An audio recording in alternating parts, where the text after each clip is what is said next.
All right, so today I wanted to randomly talk about something I think is pretty interesting.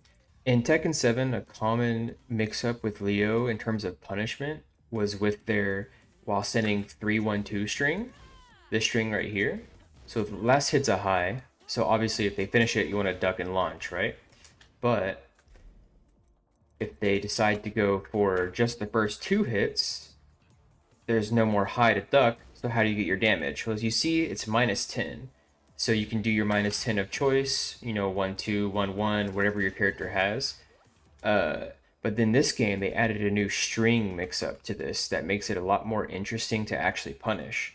So in this game, Leo, after while standing 3-1, can go into their box stance. Which, as you can see, my 10 frames aren't going to reach because Leo's so far down.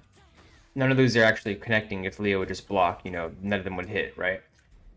So now it makes you want to, uh, throw in a check, right?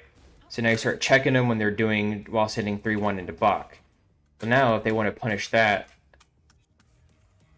they can do while sitting 3-1 into the Power Crush. So now if I try to down forward 1, they get a heat engager, recoverable life, etc., etc., etc. So it starts becoming very oppressive as the Leo, where you have this really strong like mix-up option when going in for offense, right? Some characters they might be able to jab, yeah, like Azucena's jab is good enough to beat Leo out of the Power Crush. It's character dependent. I'd probably look at your character and see which one works. But then comes the most devious of all of the options that Leo has out of this. Bach 2. This move is a terror, right? So you can stuff it with down forward 1 like you can all the other options that they have.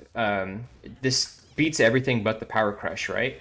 But if I predict the Power Crush and want to jab, I eat a massive combo. Not even my high mid comes out fast enough to stuff it. So now remains a question of what are you supposed to do about this? So if you want to avoid just the major mix-up of while sending 3-1 into Bach 2 and then while sending 3-1 into Bach 1 plus 2, the Power Crush, the best way to beat it is to sidestep to your right, and you will get behind Leo no matter which option they do. I would recommend side walking. Sometimes, see, that was a side step, and I got clipped by the Power Crush. You can also get clipped by the other one, the Bach 2. I don't really like sidestep leffing because the cameraman likes to play stupid tricks, at least when you're on P1 side.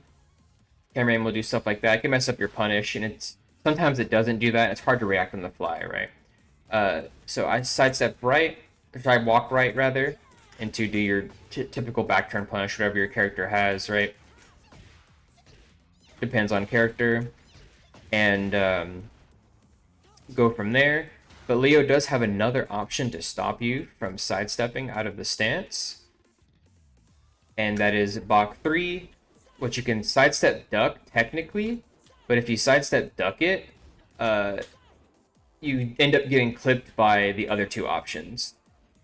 So yeah, now on top of Leo having two options already from Tekken 7 and while setting 3-1 and while setting 3-1-2, giving its own punishment mix-up right off the bat, now there's so much more mind game if you add in all of the options. There's not really a whole lot you can do outside of play rock, paper, scissors, which I know some people don't particularly like, but that's part of the way of dealing with this character is playing the rock, paper, scissors game. So what I'd recommend doing is setting Leo to do each of the options, just while setting 3-1, while setting 3-1-2, while setting 3-1 into Bach 2, while setting 3-1 into Bach 3, and while setting 3-1 into Bach 1 plus 2, and just try implementing different options. A lot of the time, it's pretty easy to determine the risk reward in each option. So a lot of the times, the Leo might not want to go for while sending 3-1 into Bach 3, for example, right? Because you can just duck and launch. So if they're Half-Life, in this game, Half-Life is basically one combo away. They might feel less inclined to do the high because they will eat a full combo and potentially lose the round, right? Yeah, they don't want to eat 77 damage for going for a homing high coverage option, right? And also that option worth noting, down forward 1 will float it, or any generic 12, 13 frame mid. If you're too fast like that, you actually just end up hitting them out of it. But if you wait, if you delay it just a tiny bit, you do get the float, do whatever combo you want. You might have thought at one point that maybe you could parry the options, right? Someone like Jin, right, with a really strong generic parry, get your full launch. However, the downside to this is if the Leo does any other option that isn't while sending 1-3-2, like for example, while sending 1-3 into block 2, you end up trying to parry the timing and getting full launch as a punish. There's no way Jin can block here. Basically, any button out of block in this scenario will beat the parry. So that's why, in general, I think you're more often than not safer just flash ducking for the while standing 3-1-2, and then standing back up if you see it doesn't come out, because it comes out a lot faster than the other options, right? So flash duck, get your launch if they do it. If they don't do it, stand back up and block. You get what I'm saying, right? Flash duck, and if they do the block 2, you just stand back up and block it. If you see them going to block, you can stand back up and block it, right? At the end of the day, it's a very interesting mix-up tool in general for Leo. I don't think it's particularly great, but it's worth labbing for your specific character, I think.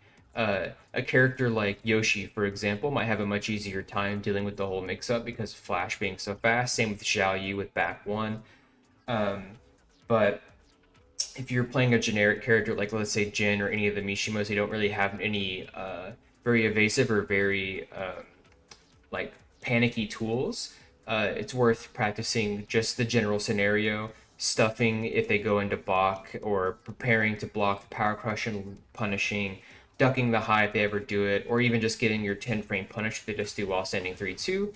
Anything like that will help you quite a bit in the long run, I think.